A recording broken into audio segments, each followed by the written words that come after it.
po ang dating Pangulong Rodrigo Roa Duterte. Hindi po ako nagiging bias. Baka sabihin na, hindi, kasi si Robin Padilla, sunugin mo yan, mangangamoy Duterte yan, pigain mo yan. Hindi po, doon lang tayo sa totoo. Doon lang tayo sa totoo. Nangyari na ngayon sa harap natin. Nakita ninyo? 4 years na ang foresight ng ating dating Pangulo, na mangyayari ito. At ito ngayon, nasa harap natin ngayon. Kaya bobo, ob na DDS, Senador. Bakit hindi mo isipin at hindi mo isinama ang AJK? Bakit hindi ka nagsalita? Sige nga, kung totoo yung sinasabi mo na maka-Pilipino o totoong Pilipino si Duterte, bakit hindi mo maipaliwanag dyan sa interview mo sa Isiminay on the spot mismo? Bakit, Roy Padilla, hindi mo sinama? Hindi mo ba naalala kung ilan ang pinatay ni Duterte ng mga Pilipino? Na mga manggagawa? Na mga taxpayer? Ha? Baliwala lang ba sa'yo yun, Roy Padilla, kung ikaw ay totoong Pilipino? O hindi ka DDS? Robin Padilla naman, hindi po kami tanga at hindi kami bobo. Robin Padilla, sa tingin mo ba, nakakalimutan namin ang pinangako mo sa aming mga Pilipino nung tumakbo ka pa ng eleksyon? Nasaan na ngayon, Robin Padilla? Ba't wala kang nagawa ni kahit ni isa? Ha? Kung sinasabi mo mga Pilipino si Duterte, bakit hindi ka mismo, bakit tumutol ka sa investigasyon kay Duterte sa AJK? Bakit nalahimik ka, Robin Padilla? Kitang-kita mo naman siguro, Robin Padilla, na nag-iyakan at maraming pinatay ni si Duterte nung panahon niya, nung administrasyon niya sa AJK. Bakit? Sabihin natin ng laban.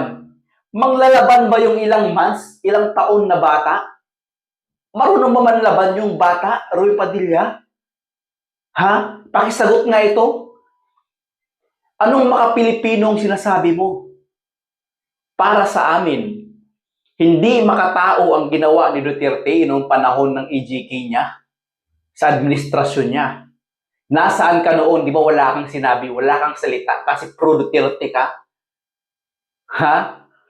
Tapos ngayon, sasabihin mo, ibabalik mo sa amin na kung sino ang makatao.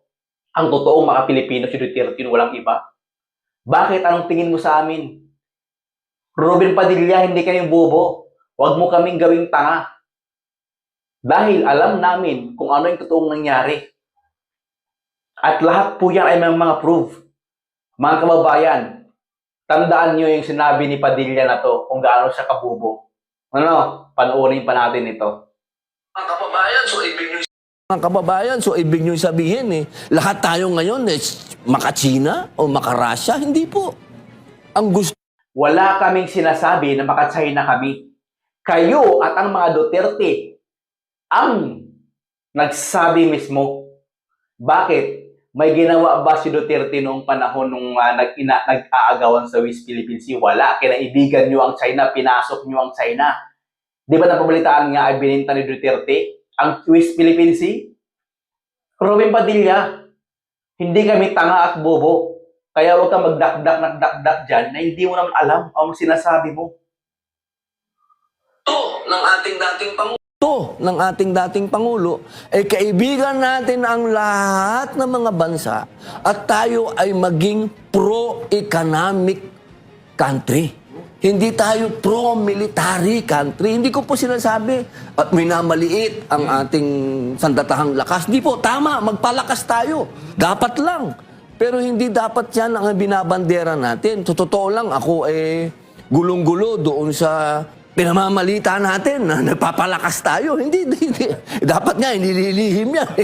Oo, pero dapat ang unahin natin, ang kababayan natin, ang mga Pilipino maging malakas. Sila muna. Paano sila magiging malakas? Iahon natin sila sa kahirapan. Bakit ngayon, Robin Padilla? Bakit ngayon kay Marcos administration mo sinasabi yan? Kami bilang Pilipino nung panahon ni Duterte, ang hirap namin, Robin Padilla.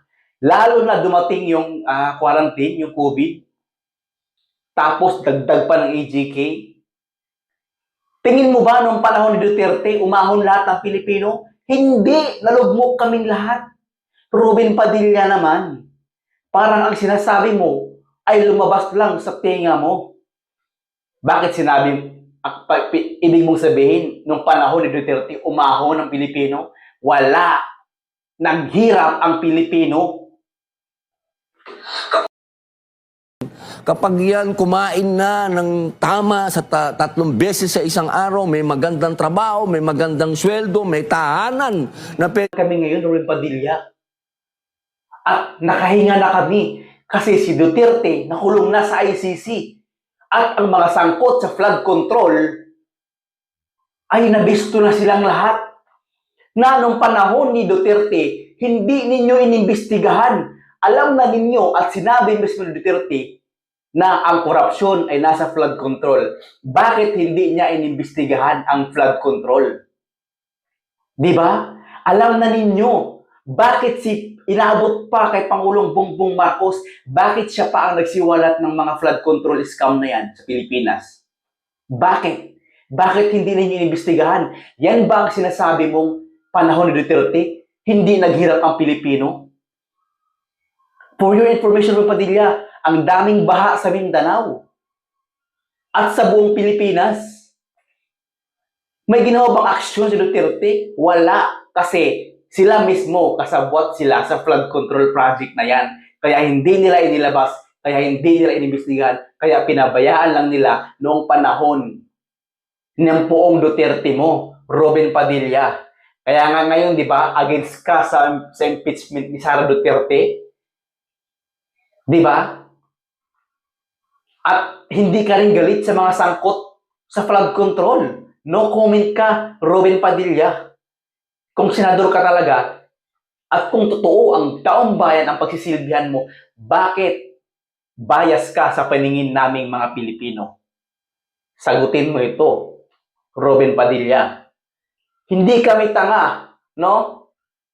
Bakit hindi mo sinabi na sa panahon pa ni Duterte ang ghost project na flood control na yan, no? Bakit ang pinapalabas mo ngayon sa statement mo mismo, ang tinitira mo ang administrasyon ngayon?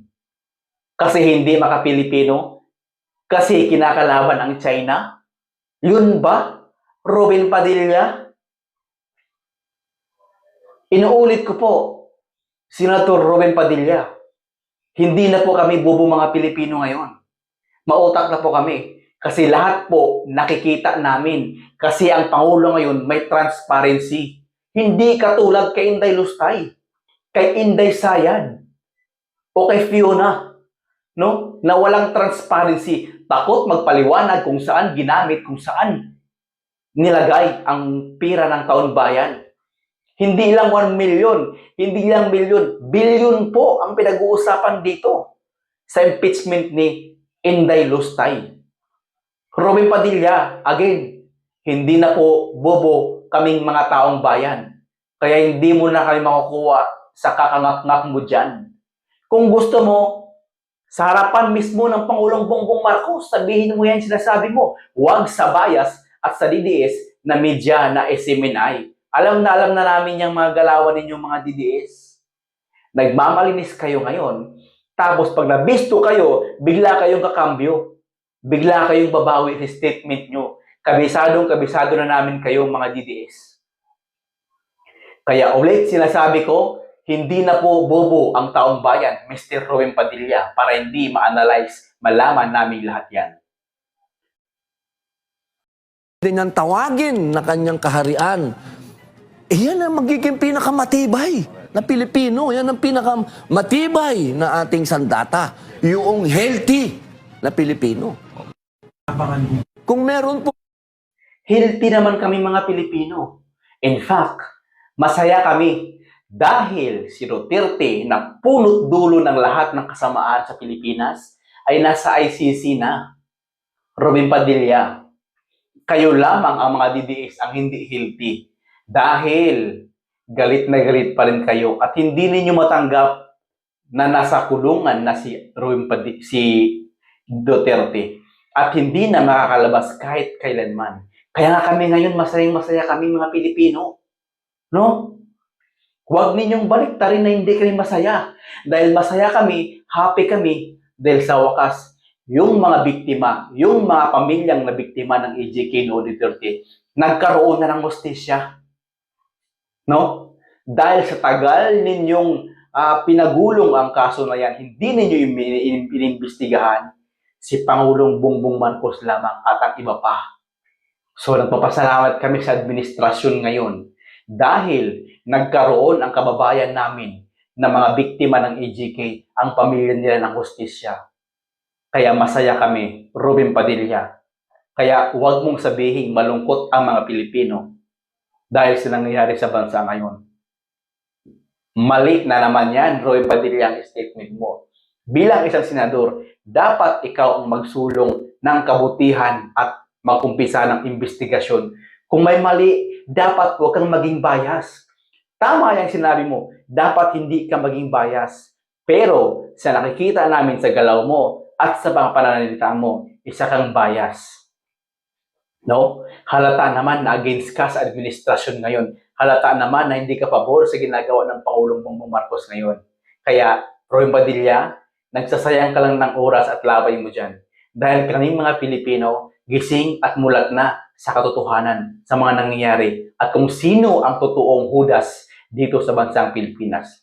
Once again mga kababayan ko, huwag tayong tumigil na ilabas ang katotohanan at idibang itong mga sinasabi ng mga DDS.